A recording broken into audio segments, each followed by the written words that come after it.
41 Action News starts now. The search for answers continues days after 2 children died in a Kansas City house fire. Violence, a major issue in the area, and police are saying some of it is gang-related. We take a look at what parents need to know to keep their kids out of that lifestyle. All right, Jeff, thank you. A mystery remains just days after a house fire killed 2 twin babies. Firefighters returned to the home to examine the house and talk with witnesses. A 23-year-old woman was watching several children when the fire broke out. She managed to escape with 4 of them, but her 1-year-old brother and sister didn't survive. It's terrible for any time of the year, especially the holiday seasons. The family was, they were being helped by the local church, and it's just an unfortunate situation for them. They're dealing with it. Firefighters say the home had working smoke detectors, but because of where the fire started and the location of the alarms, they likely didn't alert the family until it was too late. 4 people are in police custody in Kansas City, Kansas. Police believe they are linked to a double shooting on Thursday morning. KCK's police chief tweeted these pictures of the operation. Investigators recovered 8 guns, 1 pound of marijuana, and gang paraphernalia. KCK police say the arrests were linked to a double shooting on Thursday near 14th in Minnesota. The gunshot victims were able to walk into Providence Medical Center for treatment. They are expected to live. Today, families and friends will gather to remember homicide victims killed in 2018. The ad hoc group against crime will hold its annual vigil in Kansas City. The names of the victims will be read, and leaders from various faiths will offer prayers and words of encouragement. The vigil will be at Morning Star Youth and Family Life Center at 5 p.m. Only on 41 Action News, it's a major issue in the metro. Gang members may be recruiting your children. After a recent arrest in KCK, 41 Action News reporter Ariel Rothfield went to the city's gang unit and uncovers what parents need to know. As of now, there have been 133 homicides in Kansas City, a number that has decreased in the last year, but still violence is still happening on a daily basis. So today, there'll be a rally held against violence. 41 Action News reporter Jordan Betts joins us live with what to expect this morning. Jordan? All right, Ryan, thank you. And speaking of the Chiefs, you'll never guess what a Chiefs fan favorite is. It's actually a horse that's been around for almost 10 years. 41 Action News reporter Kat Reed got up close and personal with the team member with the most horsepower. Good morning and welcome back. Thanks for joining us. I'm Rae Daniel filling in for Richard Sharp.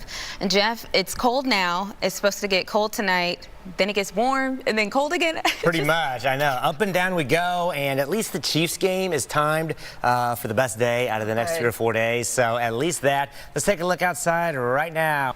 In Grandview, a police chase ended with officers arresting a man accused of attacking an officer.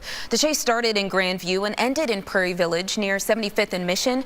Officers used stop sticks to puncture the tires of the suspect's vehicle. The car stopped and the chase was over. No one was hurt. And a reminder from Overland Park investigators this morning. They want you to keep an eye out for this dark-colored SUV. They believe this is the vehicle the suspects in the Oak Park Mall shooting drove Wednesday night.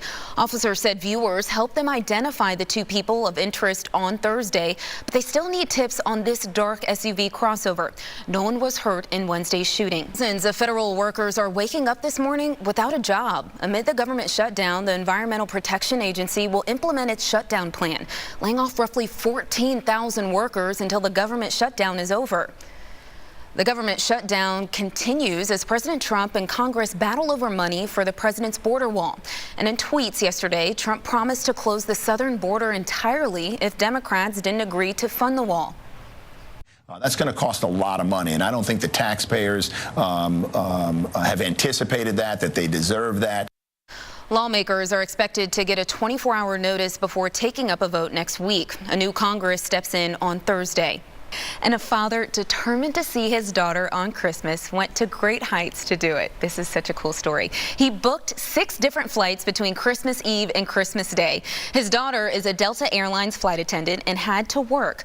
To the surprise of the dad and his daughter, their story has gone viral. Good morning. Thanks for joining us. I'm Rae Daniel filling in for Richard Sharp. Jeff, we've had this cold air coming. Wind is going to be a huge factor. Wind's going to be a factor out there, but it'll be warmer at least. That's and the sun will be out. out, and so we'll at least have some better weather. This morning, the Chiefs are getting ready for their final regular season game at Arrowhead. They play the Oakland Raiders. Winning this game is crucial for the Chiefs to secure the #1 seed in the AFC West. Now, if you're heading out to Arrowhead today, gates don't open until 10:30 this morning, but 41 Action News reporter Jordan Betts spoke with KCPD police about the busy weekend. So, Jordan, how do they handle a Chiefs game like this and the holiday? A lot of folks that are just anticipating going to this game, as well as New Year's Eve. There's a lot of changes happening, Jeff. What we got going on? I know there's a lot of weather happening in the next couple of days. Back, we got a lot of changes happening, a lot of events happening too. We got the Chiefs game, New Year's Eve plans. What can folks expect when they head out there? And a lot of weather too. Yeah. And New details in the Missouri Attorney General's investigation of former Governor Eric Greitens. The Missouri Attorney General's office says there's evidence that Greitens illegally used a donor's list for political purposes. In a new letter, the office says it did not find evidence that, quote, anyone in a position of responsibility at the mission continues, knew of, or authorized the misappropriation of charitable resources. The Attorney General's office says that means there should be no enforcement against the charity. The office is now referring the case to the Circuit Attorney's Office in St. Louis. Greitens has denied any criminal wrongdoing.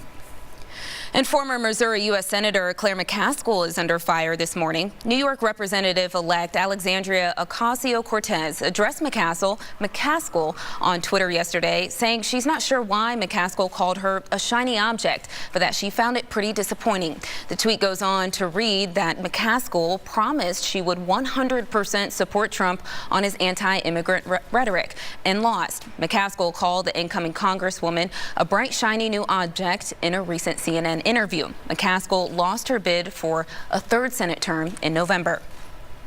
Right now, many Democrats are looking ahead to 2020. Many potential Democratic candidates have spent this holiday huddling with their families about a possible presidential run, and in some cases, even starting to look for staffers. NBC's Kelly O'Donnell explains. New Year's plans? It's going to be quiet. Okay. It's our anniversary, my wife's anniversary. Oh, congratulations. Our anniversary, so it's going to be a nice night, yes. Well, great. Thanks so much, Jeff. Have a great